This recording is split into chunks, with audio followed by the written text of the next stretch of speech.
General Kulkarni, do you believe, as General Bhatia is saying, that this could affect the professionalism of the force, the sense of camaraderie, the way of life that the army becomes for many Jawans who enter it? 4 years, 75% leave. Will we need to relook at that? Both the percentage of people who leave and maybe offer them alternative options at 21? Rajdeep, thank you very much for inviting me.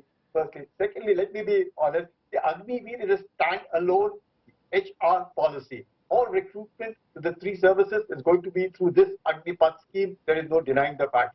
As regards the camaraderie and the aspect of the battalion regimentation, Naam, Namak, Nisan, Izzat, all of it, up to those sepoys who will be there, 25% be absorbed. What matters is today is the 75% that are going to be leaving this unabsorbed. What of them? That is the concern. Let me be honest with you. Numerous kind of assurances have been given by the government, be it from the Home Minister, be it from the various chief ministers and things of those kinds. I would recommend that they be put down and absolutely black and white, which I'm sure the government would do in the passage of time. We're seeing what it is, because there are apprehensions. Those apprehensions are for those 75% of the people who will not be absorbed. Would they be on the street? Would their commitments be lacking? No, would they not be able to fight?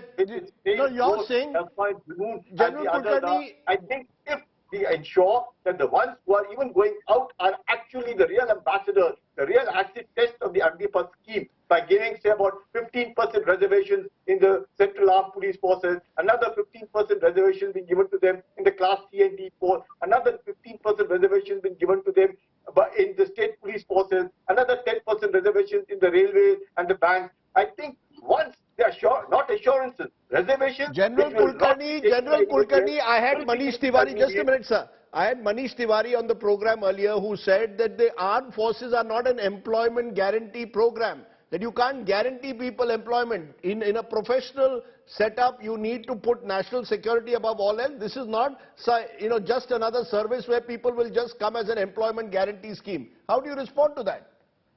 Rajdeep, let's be very honest about it. Definitely. But the kind of socio-economic conditions we want to enjoy the demographic, tech-savvy dividend of the nation. If we want the age from 32 to come down to 26, if we want, in any case, whether it is an Agniveer or a sepoy subsequently, for the initial 4 years is there. There's no question. Supposing, let's say, for instance, as an example, that the boy who was not likely to become a sepoy in the army after 4 years of service, you mean to say his commitment would die down? Definitely not. When he knows that bits and pieces of the entire thing, that yes, even if he is not part of the army, subsequently, he would be part of somewhere else. So you're saying some kind of assurance, that's a good point. That probably feel that this continuity, but why not look at it from the army's point of view or the armed forces point of view? Why should we accept all of them, even if they are not capable? If we have accepted the recruitment procedure is the same, there is no dilution. There is no dilution in the combat effectiveness is concerned. There, in fact, more opportunities being given to the people to join the services, leave the service. Who today in India, at the age of 24 or 25, would be walking out with 12 lakh package and the kind of salaries and the kind of life and the kind of entire change in his business. Can I just stop you for a moment, because both of you have made very important points. Let's just listen into what Air Chief Marshal Bhadoria had to say on what you're hearing. Air Chief Marshal, I asked him, some veterans have said now the period should be increased to 7-8 years. 50% should be retained. There should be reservations in paramilitary if necessary for those who leave the services. Is that something that should be looked at, some element of flexibility in this? Okay, this number of 7 years, 50%, 40%, all this was discussed when this was debated. There are some advantages of 7 years, but the disadvantage at the end of 7 years was very high. And that is to do with, change of job. With 4 years, the advantage is that when Agniveer goes out, he is in the bracket of 22, 23, maybe at 24 years. So age is on his side to start a new career, be it in any of the other service or be it his own business or his own work.